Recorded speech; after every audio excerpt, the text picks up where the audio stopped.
माननीय अध्यक्ष महोदय, आज त्रिपुरा के संबंध में संविधान अनुसूचित जनजाति संशोधन विधेयक 2022 पर चर्चा हुई है और इसमें हमारे सभी सदन के बहुत ही वरीय माननीय सदस्यों ने भाग लिया है। हमारे विभिन्न दलों के सांसदों के दृष्टि से हमारे प्रद्युत बरदलोई जी, तपीर गांव जी, श्री ए राजा जी, श्रीमती गोमती माधवी जी, श्रीमती प्रतिमा मंडल जी, अरविंद सावंत जी, फैजल मोहम्मद जी, हुसनैन मसूदी जी, हमारे सप्तगिरी शंकर उलाका जी, रेवती त्रिपुरा जी, इंद्रसेन सुब्बा राव जी, शरणिया जी, अगाथा संगमा जी और इसके साथ साथ ही भरतरी महताब जी, गिरीश चंद्र जी, जसकोर मीणा जी, हमारे सुरेश जी, कुनार हेमरम जी सहित इटी मोहम्मद कसीर जी और हमारे अधीर रंजन चौधरी जी। अभी हम सब के बीच में विभिन्न प्रदेशों के ऐसे समस्याओं पर जो जनजातीय क्षेत्र और जनजातीय समस्याओं से जुड़ी हुई, ये त्रिपुरा से संबंधित विधेयक जिसमें कुकी के सबकास्ट के रूप में डारलोंग कम्युनिटी को एक सबकास्ट के दृष्टि से संशोधन के लिए लाया गया है। ये ऑलरेडी ट्राइबल लिस्ट में है कुकी ट्राइब में, लेकिन ये शब्द नहीं होने के कारण उनको कई बार और उनके तरफ से भी कई बार यह विषय सामने आया है और इसके सारे औपचारिकताएं राज्य सरकार ने पूरी करते हुए भारत सरकार को और भारत सरकार के विभिन्न जो मापदंड है, जो तय मापदंड है, उसके आधार पर मंत्रिपरिषद के स्वीकृति उपरांत इसको लाया गया। इसके अलावा आज जो चर्चा में बहुत सारे माननीय सदस्यों ने इस बात की शंका जाहिर की कि जो ट्राइबल अफेयर्स मिनिस्ट्री का बजट है वो बजट समुचित नहीं है। कुछ माननीय सदस्यों ने लक्षद्वीप के संबंध में वहाँ के शेड्यूल्ड ट्राइब, क्योंकि वहाँ एक व्यवस्था है लक्षद्वीप की, उस व्यवस्था के तहत जो वहाँ के पेरेंट्स होते हैं, उसके जो बच्चे होते हैं आउटसाइड इंडिया या आउटसाइड लक्षद्वीप में होते हैं, तो उसकी बहुत सारी औपचारिकताएं निर्धारित की गई। ऐसे बहुत विषय इस सदन में अपने चर्चा के माध्यम से लाया गया। मैं सबसे पहले अध्यक्ष महोदय ये बताना चाहता हूं कि भारत सरकार जनजातीय विकास के लिए प्रतिबद्ध है और माननीय प्रधानमंत्री जी ने लगातार इस बात पर बल दिया है कि ट्राइबल एरिया का डेवलपमेंट किए बगैर हम देश को समुचित रूप से विकास के लिए जो सपना हम देख रहे हैं वो पूरा नहीं हो सकेगा और इसलिए हमें बहुत ज़्यादा जोर देना है, ध्यान देना है और विभिन्न जो पैरामीटर है मानव विकास सूचकांक का, उसको पूरा करना है। और इसी दृष्टि से आप यदि देखें तो लगातार 2014 के बाद से फंड के दृष्टि से, निर्णयों के दृष्टि से, कार्यक्रमों के दृष्टि से और कार्यान्वयन के दृष्टि से लगातार राज्यों के साथ विभिन्न स्तरों पर कैसे कार्यक्रमों को सफल किया जाए, एक तरफ इसकी कोशिश हो रही है तो दूसरे तरफ राज्यों को लगातार आवंटित राशि में बढ़ोतरी हो रही है। आप यदि 2014-15 से 2021-22 तक को देखें तो जो एसटीसी कंपोनेंट है उसमें कई गुना वृद्धि हुई है। और उसी दृष्टि से राज्यों को भी प्रेरित किया गया कि जो सब प्लान प्रोग्राम है, भारत सरकार एसटीसी कंपोनेंट के माध्यम से सभी मंत्रालयों के साथ यह कोशिश करती है कि उन राशियों को हम विभिन्न स्टेट के जो नोडल एजेंसी है, डिपार्टमेंट है, वो अच्छे ढंग से काम करें। और इसलिए जहां उन 14-15 में आप देखेंगे 16,111 करोड़ था, आज 21-22 में वह 87,585 करोड़ की राशि आवंटित की गई। तो यह उत्तरोत्तर वृद्धि का क्रम जारी है। और उसी ढंग से हम लोग राज्य सरकार को इस बात के लिए कि जो ट्राइबल सब प्लान बनाए, वो ट्राइबल सब प्लान व्यवस्था है कि उसके अनुपात में बनाए जो वहां की आबादी है, और यह सुनिश्चित करे कि वो राशि का उपयोग उन्हीं क्षेत्रों में उन्हीं लोगों के बीच में हो जिसके लिए राशि की व्यवस्था करणांकित की गई है। और इस दृष्टि से लगातार हम मॉनिटरिंग कर रहे हैं। पहले प्लानिंग कमीशन इसकी मॉनिटरिंग करता था, अब यह मंत्रालय कर रहा है, क्योंकि प्रधानमंत्री चाहते हैं और प्रधानमंत्री की इच्छा है, और प्रधानमंत्री उस लक्ष्य को निर्धारित करते हुए कार्य को आगे बढ़ाने का संकल्प को हमेशा दोहराते हैं कि जिससे हमारा आउटकम अच्छे ढंग से आए और जो मानव विकास सूचकांक का जो मूल उद्देश्य है वो पूरा हो, चाहे वो एजुकेशन में हो, चाहे वो हेल्थ में हो, चाहे वो एम्प्लॉयमेंट में हो, या अन्य विभिन्न कार्य योजना जो ग्राम्य। अभी एक माननीय सदस्य कह रहे थे कि वहाँ नेटवर्क का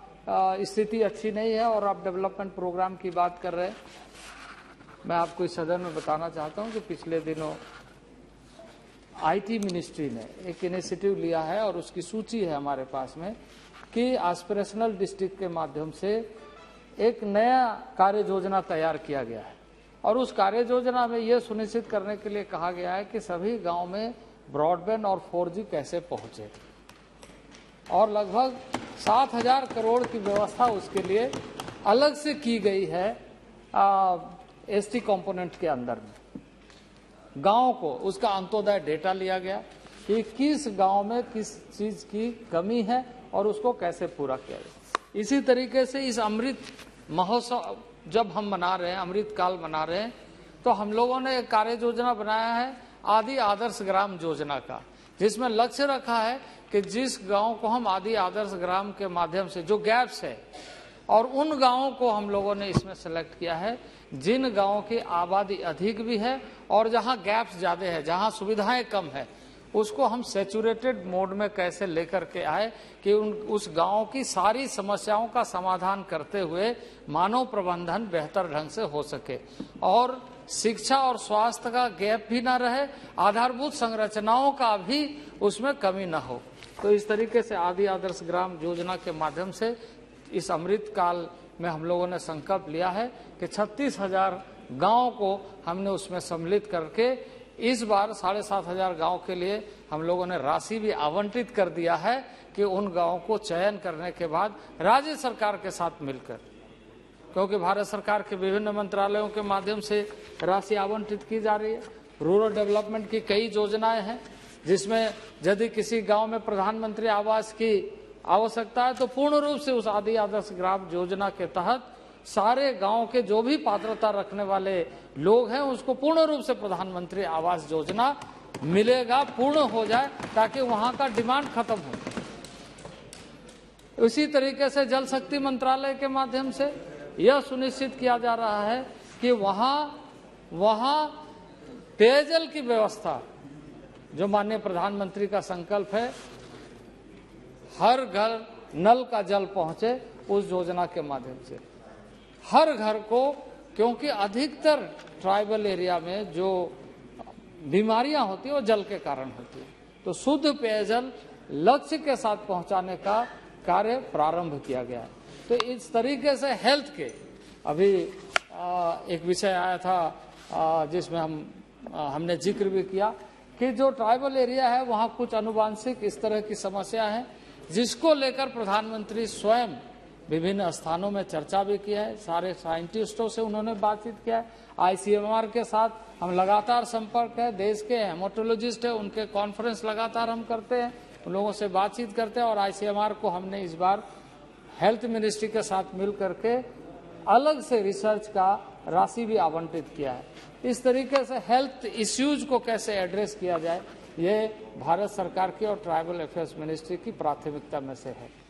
एजुकेशन में जहां आप देखेंगे, यदि आंकड़ों को आप देखेंगे तो आपको आश्चर्य होगा कि एकलव्य मॉडल स्कूल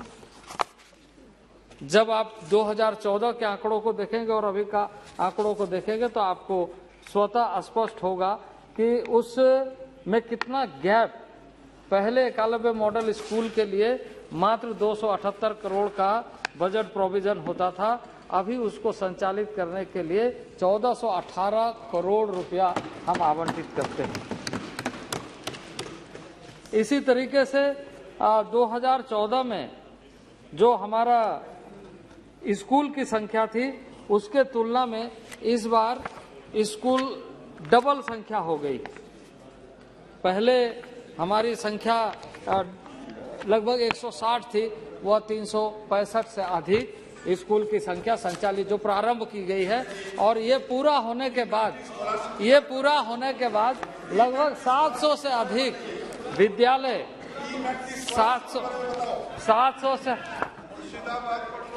700 से अधिक विद्यालय के लिए माननीय वित्त मंत्री ने लगभग 28,000 करोड़ की स्वीकृति दी है अगले 5 साल में उन स्कूलों को बनाने के लिए। इस तरीके से जो गैप्स है उसको जहां तक डेवलपमेंट प्रोग्राम, मैं सामूहिक तौर से इसलिए कह रहा हूं क्योंकि राज्यों के बहुत सारे ऐसे कम्युनिटी के बारे में लोगों ने चर्चा किया। वो एक रिसर्च का निर्बाध गति से चलने वाली एक प्रक्रिया है जिसमें राज्यों की बड़ी जिम्मेदारी है। कुछ राज्यों से प्राप्त हुए, कुछ राज्यों से प्राप्त नहीं हुए, उसको विभिन्न स्तरों पर देखा जा रहा है। और उसके जो भी निष्कर्ष होंगे, मैं निश्चित रूप से, क्योंकि इतने लगभग सभी राज्यों के कुछ कम्युनिटी में, खास करके उड़ीसा के तो बहुत सारे, उसमें लगभग मुझे लगता है कि जितना आपने संख्या बताया है, लगभग 62 हमारे पास में रिसीव हुए हैं। उसमें लगभग 14-15 तो क्लियर हो चुके हैं, जिसके रिपोर्ट सबमिट होकर के RGI के यहाँ से आ चुका है। इस तरह कई संख्या आपको मैं अलग से उपलब्ध करा दूंगा। और भी बाकी जो भी सदस्यों ने इस विषय को उठाया है, उन सारे विषयों पर सरकार संवेदनशील होकर के ये देख रही है कि जो विषय, जो मानक, अध्यक्ष महोदय 1962 से 67 के बीच में इस विषय पर एक कमेटी बनी थी। उस कमेटी का नाम था लोकूर कमेटी। लोकूर कमेटी ने, क्योंकि ये विषय जब बहुत ज्यादा चर्चा में आई तो उस समय में इस चर्चा के दौरान एक लोकूर कमेटी बनाई गई जिसमें एक मानक तय किया गया कि ट्राइबल कैरेक्टर इनहेरिट करने वाले लोगों के पहचान कैसे की जाए। और उसी आधार पर सभी tribal research institute state level पे उसका रिसर्च राज्य सरकार कराती है और राज्य सरकार कराने के बाद उसको केंद्र को भेज दिया। केंद्र में आने के बाद में इस विषय को ट्राइबल अफेयर मिनिस्ट्री RGI के साथ कंसल्ट करती है, RGI के पास भेजती है और RGI के माध्यम से यह मामला फिर गृह मंत्रालय के पास, फिर तमाम मंत्रालय से कंसल्ट लेकर इसको मंत्रिमंडल में लाया जाता है और मंत्रिमंडल में आने के बाद में इस सदन में चर्चा की जाती है। तो यह सारी औपचारिकताएं विभिन्न स्तरों पर, विभिन्न कम्युनिटी के मामले में हो सकते हैं, जिसको समय समय पर हम चर्चा करते रहेंगे और जानकारी भी हम दे देंगे। माननीय सदस्य जो उसकी जानकारी चाहते हैं कि उसके बारे में क्या रिपोर्ट आया नहीं आया है, और इसलिए मैं माननीय सदस्यों को ये बताना चाहता हूं कि सरकार संवेदनशील है ऐसे मामले को, जिस मामले में वास्तविक रूप से, क्योंकि ये माननीय सुप्रीम कोर्ट ने एक फैसला दिया है जिसमें यह कहा है कि ये सारा विषय देश का पार्लियामेंट ही चर्चा करके इसका निष्कर्ष निकाल सकता है। और इसलिए ऐसे मामले जितने भी आते हैं जो जिस तरह के हैं उस मामले को हम लेकर के आते हैं। और इसलिए आज यह डारलोंग कम्युनिटी जो कुकी का सब कास्ट के रूप में लाया गया है उसको सदन में हमने प्रस्तुत किया है। मेरा आग्रह है, वैसे सभी ने इसका सपोर्ट किया है, सभी जितने भी माननीय सदस्य हैं सभी ने सपोर्ट किया। मैं उन लोगों का आभारी हूं। इसको सदन से पास किया जाए और इस तरीके से जो भी इस आदर्श मामले है उसको भी निश्चित रूप से सरकार गंभीरता से देख रही है। और उस कमेटी के जो रिकमेंडेशन है उस रिकमेंडेशन के आधार पर जो रिपोर्ट आएगी उसके आधार पर आगे की कार्रवाई की जाएगी। बहुत बहुत धन्यवाद।